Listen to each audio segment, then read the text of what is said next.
예, 추석 연휴를 마친 또다시 월요일입니다. 이 몸도 마음도 적응하기 힘들 텐데 이 말씀 묵상을 통해 힘내시는 하루가 되길 바랍니다.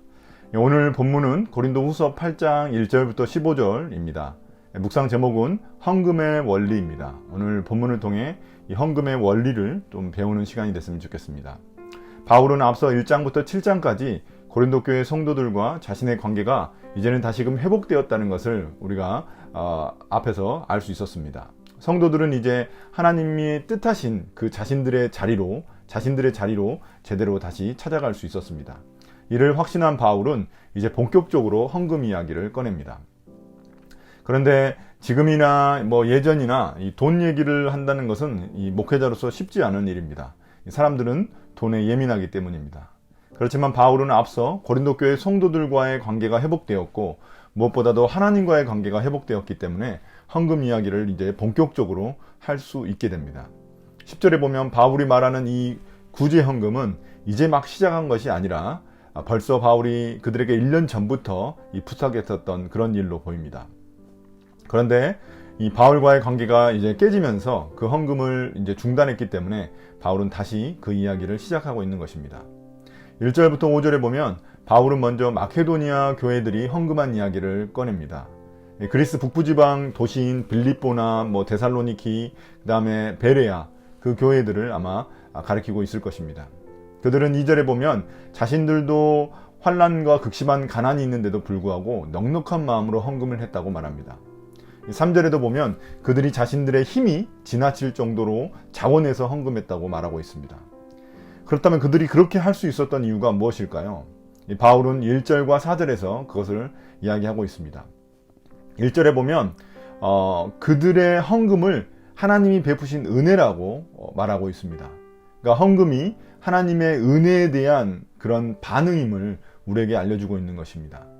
그들이 실제 물질적으로는 어렵고 힘들었어도 그들이 힘껏 헌금할 수 있었던 이유는 뭐냐면 그들이 받았던 하나님의 놀랍고 크신 은혜 때문이었습니다. 하나님이 자신들에게 베풀으신 은혜를 생각할 때 헌금하는 것은 다른 형제 자매들을 돕는다는 것은 그들에게 자연스러운 반응이었기 때문입니다. 또한 4절에 보면 다른 교회 성도들을 위해 구제하는 것을 그들은 특권이라고 여겼습니다. 헌금을 부담이 아닌 특별한 권리로 여겼다는 것이 놀라울 뿐입니다. 권리는 다른 사람의 유익을 위한 것이 아니라 나의 유익을 위한 것이잖아요. 그런데 이런 구제연금이 다른 사람의 유익 때문이 아니라 나의 유익을 위해서 하고 있다고 말하고 있는 게 너무 놀라운 거죠. 여기서 이제 말하는 다른 교회라는 것은, 다른 교회 성도라는 것은 당시 예루살렘 교회를 이야기하고 있습니다. 글라우디오 황제 때 그 AD 41년에서 54년 사이에로 추정하는데 그때 그 지방에 아주 극심한 가뭄이 있었습니다. 그래서 특히 예루살렘에 있는 유대인 교회의 형편이 매우 어려워졌습니다. 이를 위해서 바울이 다른 지방에 있는 교회들에게 구제연금을 요청했던 것입니다. 다른 교회들이 사정이 엄청 좋아서 그런 요청을 한 게 아닙니다. 예루살렘 교회들보다야 그런 사정이 좀 낫겠지만 그들도 어려웠습니다. 그럼에도 불구하고 바울은 더 어려운 교회를 돕도록 그들에게 요청했던 것입니다. 그리고 그들은 자발적으로 힘껏 예루살렘 교회를 도왔습니다. 우리가 궁핍할수록 마음이 다치기 쉬운데 이 마케도니아 교회의 성도들은 궁핍해도 마음만큼은 활짝 열려 있었고 또 그들은 풍성한 마음이 있었습니다. 바울은 이러한 마케도니아 성도들의 헌금에 대해서 이렇게 평가합니다. 5절에 보면 그들은 하나님의 뜻에 따라서 먼저 자신들을 하나님께 바쳤고 또 우리에게 바쳤다고 말하고 있습니다. 왜 주님께 바쳤다고 말하고 있는 걸까요? 어차피 주님은 다 가지신 분이신데, 하나님은 다 가지신 분이신데 구제받을 일이 없으시잖아요. 근데 왜 이렇게 이야기를 할까요? 그것은 구제헌금이 먼저는 하나님에게 하는 헌신임을 바울은 지적하고 있는 것입니다. 이 마음으로 하는 헌금이 결국 예배가 되는 그런 순간을 의미하고 있는 것입니다. 이제 6절부터는 고린도 교회 성도들에게 이 헌금에 대해서 직접적으로 권면합니다. 7절에 보면 그들이 믿음에서, 말솜씨에서, 그리고 지식에서, 열성에서, 사랑에서 뛰어나다고 칭찬합니다. 이것은 바울이 헌금을 뜯어내려고 하는 그런 입에 발린 소리가 아닙니다. 전혀 아닙니다. 이 고린도 전서를 보면 이 고린도 교회 성도들은 실제로 많은 하나님의 은사들을 받았습니다.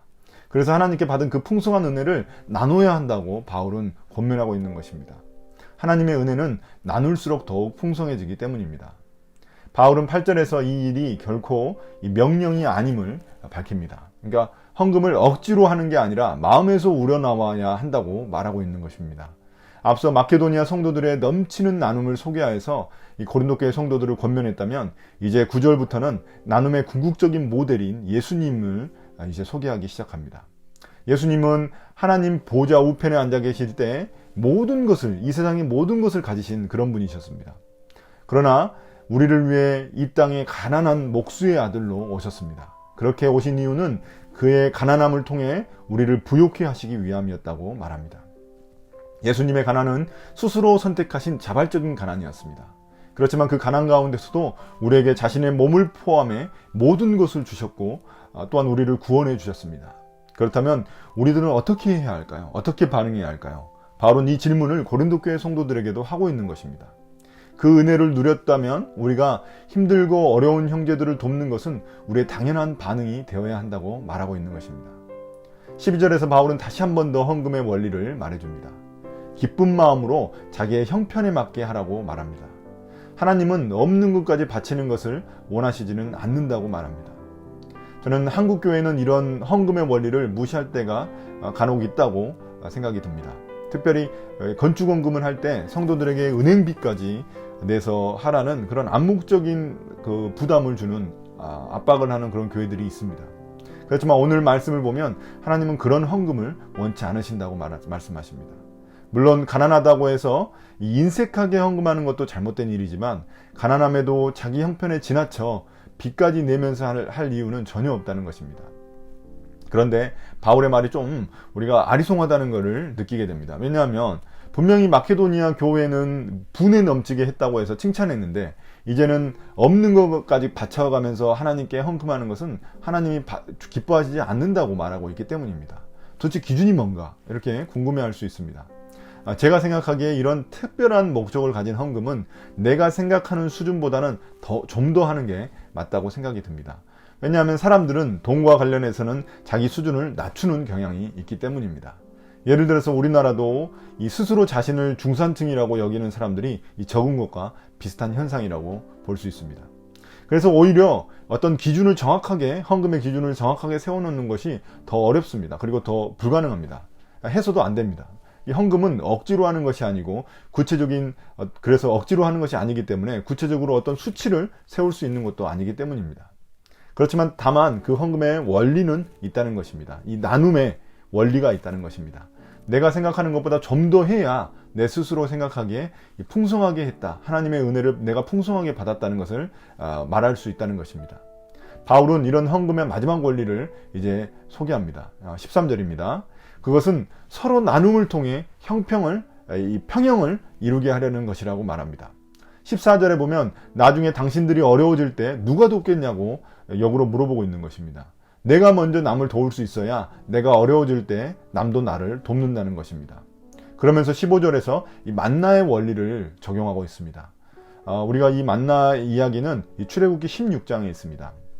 하나님이 이스라엘 백성들이 이제 이집트에서 나와 출애굽에서 광야에 있을 때 하나님이 하늘에서 만나를 제공해 주셨습니다. 그때 백성들은 어느 누구도 차별 없이 충분히 먹을 수 있었습니다. 왜냐하면 자기가 먹을 만큼만 가져가고 나머지는 다른 사람들을 위해 남겨두었기 때문입니다.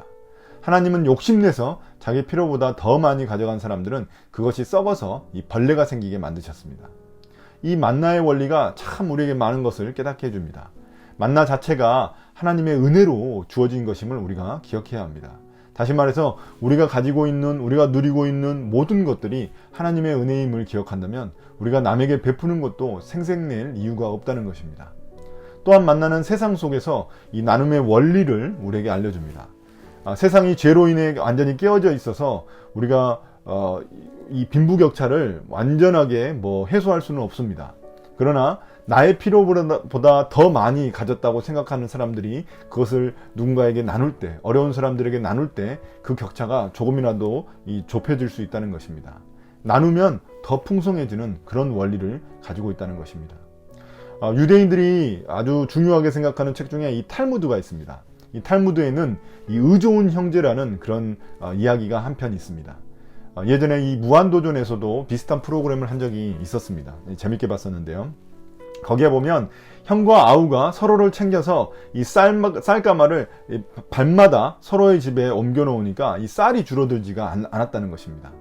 그러니까 그들은 서로 나누면서 줄어들지 않은 그런 신비한 체험을 한 것입니다. 이 원리가 이러한 헌금의 원리에도 드러난다는 것입니다. 우리가 우리의 이기심을 버리고 우리 주변에 있는 크리스찬 형제 자매들을 챙길 때 하나님의 은혜가 더욱 풍성해지는 것을 경험하게 됩니다. 오늘 하루 내 주변에 힘들고 어려운 나의 형제 자매들을 찾아서 연락 한번 해보는 것은 어떨까요? 연말에 있을 또 불이웃 돕기나 또 구세군에 나눔을 실천해 보면 어떨까요? 그들의 어려움을 우리가 돌아보면 나중에 그들도 우리의 어려움을 돌봐줄 것입니다. 나눔이 크리스찬의 특권임을 기억하는 하루가 되기를 바랍니다. 오늘 묵상을 마치겠습니다. 감사합니다.